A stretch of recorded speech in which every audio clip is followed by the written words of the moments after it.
तुर्की ने इजरायली प्रधानमंत्री Benjamin Netanyahu की गिरफ्तारी के लिए इंटरपोल से रेड कॉर्नर नोटिस जारी करने की मांग करने का फैसला किया है। इतना ही नहीं, तुर्की के राष्ट्रपति एर्दोगन ने नेतन्याहू की तुलना हिटलर से कर दी है। तुर्की ने पहले भी गाजा युद्ध को लेकर नेतन्याहू के खिलाफ गिरफ्तारी वारंट जारी किया है और अब एक बार फिर तुर्की नेतन्याहू को जेल की सलाखों के पीछे भेजना चाहता है। लेकिन क्यों? पूरा मामला आखिर है क्या और क्यों एर्दोगन नेतन्याहू के जानी दुश्मन बन चुके हैं? सब कुछ आसान भाषा में जानेंगे। पहले ये बता दें कि हाल ही में एर्दोगन ने कहा कि वो गाजा में मानवीय सहायता पहुंचाने की कोशिश कर रहे हैं। कार्यकर्ताओं पर हमले से जुड़े एक घरेलू आपराधिक मामले के तहत इजरायली प्रधानमंत्री बेंजामिन नेतन्याहू की गिरफ्तारी की मांग एर्दोगन करेंगे। नाटो सदस्य तुर्की गाजा पर इजरायल के हमले का सबसे कड़ा आलोचक रहा है। तुर्की के राष्ट्रपति रेसेप तैयब एर्दोगन लगातार नेतन्याहू पर जुबानी हमले कर रहे हैं। इधर इजरायल ने तुर्की की बार बार आलोचना भी की है और उसे आतंकवाद का संरक्षक देश करार दिया है। इजरायल का यह आरोप है कि तुर्की क्षेत्र को अस्थिर करने के लिए आतंकवादियों का साथ देता है, यानी कि तुर्की आतंकियों के साथ मिलकर इजरायल पर आरोप लगा रहा है, ऐसे आरोप लगे। लेकिन ये पूरा मामला क्या है, कैसे एर्दोगन नेतन्याहू के जानी दुश्मन बन चुके हैं, उन्हें जेल की सलाखों के पीछे भेजना चाहते हैं, आप खुद समझिए हमारी इस खास रिपोर्ट में। सीरिया में अपने अपने वर्चस्व के लिए भिड़ रहे इजरायल और तुर्की लगता है कि शांत नहीं बैठने वाले हैं। इजरायल और तुर्की के बीच तनाव अब सिर्फ बयानों और सीरिया में सैन्य गतिविधियों तक सीमित नहीं रह गया है। अब इस लड़ाई ने कानूनी मोर्चा भी खोल दिया है। तुर्की ने औपचारिक तौर पर इंटरपोल से अपील की है कि वो गजा में नरसंहार, जेनोसाइड और युद्ध अपराधों के गंभीर आरोपों के तहत इजरायल के प्रधानमंत्री बेंजामिन नेतन्याहू के खिलाफ रेड नोटिस यानी अंतर्राष्ट्रीय गिरफ्तारी वारंट जारी करे, उनको गिरफ्तार करे। यह सिर्फ एक राजनीतिक बयानबाजी नहीं है, बल्कि अंतर्राष्ट्रीय कानून के जरिए इजरायल के शीर्ष नेतृत्व को घेरने की एक सोची समझी चाल है। आखिर तुर्की ने अचानक यह कदम क्यों उठाया है? क्या सीरिया में इजरायल और तुर्की के बीच चल रहा ताजा संघर्ष इसकी असली वजह है? और क्या इंटरपोल सच में नेतन्याहू के खिलाफ ऐसा कोई वारंट जारी कर सकता है, उनको गिरफ्तार कर सकता है? आइए समझते हैं पूरी खबर। मैं रविंद्र सिंह आपके साथ। तुर्की के न्याय मंत्री, मतलब जैसे हमारे यहाँ कानून मंत्री होते हैं, तुर्की के न्याय मंत्री अकिन गुरलेक ने बताया है कि तुर्की के न्याय मंत्रालय ने नेतन्याहू और एक दूसरे इजरायली व्यक्ति के खिलाफ इंटरपोल रेड नोटिस की मांग की प्रक्रिया शुरू की है। तुर्की की न्याय और विदेश मंत्रालय की टीमों ने मिलकर यह पुख्ता दस्तावेज डॉक्यूमेंट तैयार किए हैं, जिसे इंटरपोल को सौंपा गया है। यह मामला ग्लोबल सुमुड फ्लोटिला से जुड़ा हुआ है। ग्लोबल सुमुड फ्लोटिला मतलब हुआ कि छोटी छोटी नावों का बेड़ा। यह एक गाजा जाने वाली मानवीय सहायता वाली फ्लोटिला थी, यानी छोटी छोटी नाव में गाजा के लोगों के लिए दवाइयां जा रही थी, खाना जा रहा था। और उस दौरान इस पूरे के पूरे बेड़े पर इजरायली बलों ने अंतर्राष्ट्रीय जल क्षेत्र में, यानी कि इंटरनेशनल समुद्र की सीमा थी, वो वहां पर रोक दिया था इजरायली सेना ने। तुर्की की अदालत में इस मामले को लेकर कई इजरायली अधिकारियों के खिलाफ कार्रवाई चल रही है। तुर्की का आरोप है कि इस घटना में गंभीर अपराध किए गए, जिनमें genocide, crime against humanity, torture, जबरन हिरासत और दूसरे आरोप शामिल हैं। तुर्की की अदालत ने जुलाई 2026 में नेतन्याहू और एक अन्य इजरायली व्यक्ति के खिलाफ गिरफ्तारी वारंट जारी किया था।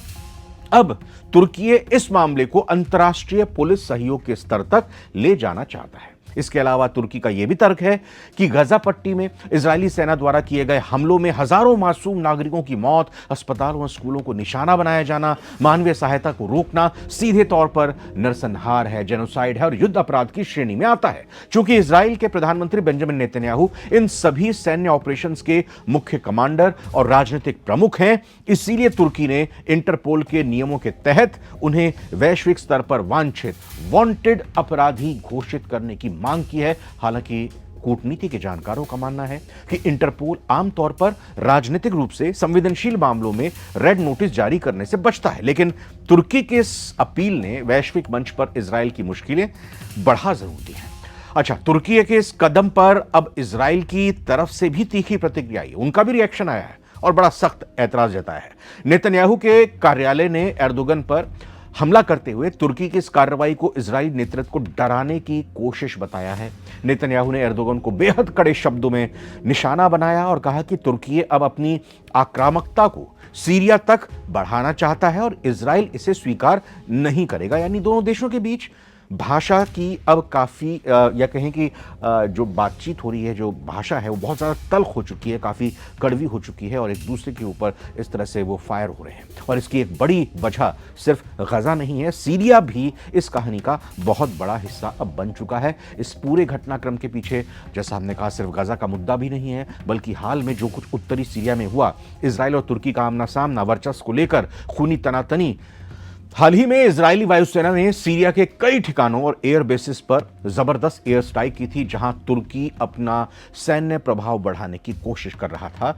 इस कार्रवाई के बाद से अंकारा और तेल अवीव के रिश्ते पूरी तरह से उबल पड़े हैं। मामला तब और गर्मा गया जब अमेरिकी राजदूत ने भी सीरिया में इजराइल के सैन्य कदमों और नेतन्याहू की नीतियों पर सवाल उठाए। इसी का फायदा उठाकर एर्दोगन ने नेतन्याहू के खिलाफ कानूनी शिकंजा कसने का यह नया पैंतरा चला है। इसकी टाइमिंग इसीलिए चुनी गई है। अब बार बार एक रेड नोटिस शब्द आ रहा है। आखिर होता क्या है रेड नोटिस? यहां एक कानूनी बात को समझना जरूरी है। कई जगह खबरों में से सीधे सीधे इंटरपोल का गिरफ्तारी वारंट कहा जा रहा है, लेकिन तकनीकी तौर पर यह पूरी तरह सही नहीं। मतलब रेड नोटिस जारी होना कोई गिरफ्तारी वारंट नहीं होता। रेड नोटिस खुद गिरफ्तारी वारंट नहीं है। यह किसी देश की ओर से इंटरपोल के जरिए दूसरे देशों की कानून प्रवर्तन एजेंसियों को यह अनुरोध होता है कि किसी वांछित व्यक्ति को, वांटेड व्यक्ति का पता लगाया जाए और जरूरत पड़ने पर स्थानीय कानून के तहत उसे अस्थायी रूप से हिरासत में लिया जाए। इसके बाद प्रत्यर्पण, एक्सट्रेडिशन या आगे की कानूनी कार्रवाई संबंधित देश के कानून पर निर्भर करती है। यानी अगर इंटरपोल रेड नोटिस स्वीकार करता है, स्वीकार कर भी लेता है जो अनुरोध किया है तुर्की ने, तो इसका मतलब यह नहीं है कि दुनिया के किसी भी एयरपोर्ट पर नेतन्याहू को देखते ही पुलिस अपने आप गिरफ्तार कर ली। ऐसा नहीं है। हर देश अपने कानून के मुताबिक फैसला करेगा। और फिलहाल सबसे महत्वपूर्ण बात, इंटरपोल ने तुर्की के अनुरोध को स्वीकार कर रेड नोटिस जारी किया है, ऐसी पुष्टि नहीं है अभी। इसकी पुष्टि होनी बाकी है। अभी जवाब क्या है ये नहीं पता है। लेकिन क्या नेतन्याहू को अब गिरफ्तार किया जा सकता है? अभी ऐसा कहना जल्दबाजी होगा, क्योंकि पहला चरण ही यह है कि तुर्की ने इंटरपोल रेड नोटिस की मांग की है। इंटरपोल की प्रक्रिया और नियम लागू होंगे और इसके बाद भी किसी व्यक्ति की गिरफ्तारी संबंधित देश के घरेलू कानून और न्यायिक व्यवस्था पर निर्भर कर सकती है। इसीलिए इस खबर को ऐसे समझना चाहिए, तुर्की ने नेतन्याहू के खिलाफ अंतर्राष्ट्रीय पुलिस सहयोग का रास्ता खोलने की कोशिश की है, लेकिन इसका मतलब तत्काल यानी तुरंत वैश्विक गिरफ्तारी नहीं है। वैसे एक तरफ अंतर्राष्ट्रीय आपराधिक न्यायालय आईसीसी, जी हाँ, इंटरनेशनल क्रिमिनल कोर्ट में भी पहले से ही इजरायली नेताओं के खिलाफ और इजरायली पीएम नेतन्याहू के खिलाफ वारंट जारी है। और अब तुर्की की तरफ से इंटरपोल में रेड नोटिस की मांग ने नेतन्याहू के लिए दुनिया के कई देशों में यात्रा करना कानूनी रूप से बेहद जोखिम भरा बना दिया है।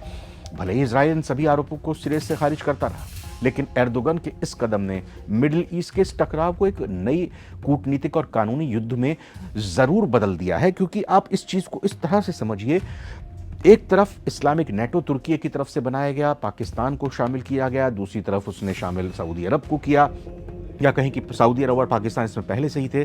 तो तुर्की यहाँ पर एक तरह से एर्दोगन, जो कि उनके राष्ट्रपति हैं, वो हमेशा कोशिश रहते हैं कि वो खलीफा बने रहें और इसी हिसाब से खलीफा बनने की उनकी ये कोशिश और उनकी ये जिद रहती है। और अब कहीं ना कहीं वो मिडिल ईस्ट में अपना वर्चस्व स्थापित करना चाहते हैं, इजराइल का प्रभुत्व खत्म करके रखना चाहते हैं। और यही वो वजह है कि तुर्की अब सीधे तौर पर, चूंकि सीरिया और इजराइल दोनों पड़ोसी देश हैं और सीरिया और इजराइल का मसला ताज़ा चल रहा है और इसको लेकर ये चाहते हैं तुर्की के राष्ट्रपति की किसी भी सूरत में सीरिया पर जो कब्जा इजराइल ने किया हुआ है, खासतौर पर गोलान हाइट्स, उनको वहां से हटाया जाए। और ये भी इस बीच खबर निकलकर सामने आई कि जब तुर्की की मौजूदगी में सीरिया पर हमला किया गया था इजराइल की तरफ से, तो उसके बाद अगले ही दिन 24 घंटे के अंदर सीरिया के विदेश मंत्री पाकिस्तान पहुंचते हैं और पाकिस्तान में पहुंचने के बाद वो आपस में बात करते हैं। यानी कि तुर्की अपनी चाल को आगे बढ़ाता हुआ यहां दिखाई दे रहा है कि सीरिया को भी वो इस्लामिक नेटो में शामिल कर ले।